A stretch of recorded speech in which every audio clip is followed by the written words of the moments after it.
శ్రీ గోమాత్రే నమః. ఇంద్రాది దేవతలచే పూజించబడు గోమాతకు వందనం.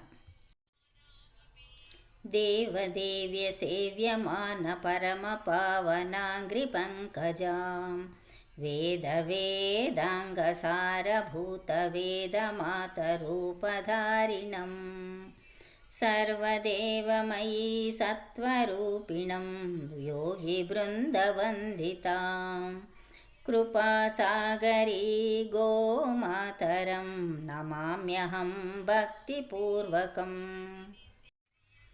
ఇంద్రాది దేవతలచే పూజింపబడే పరమ పావన రూపిణి, వేదసార వేదమాత సర్వదేవ రూపిణి, యోగి గణములచే నమస్కరించబడు సత్వ సత్య శాంత కరుణామయీ గోమాత, నేను నీకు భక్తిపూర్వకముగా నమస్కరిస్తున్నాను.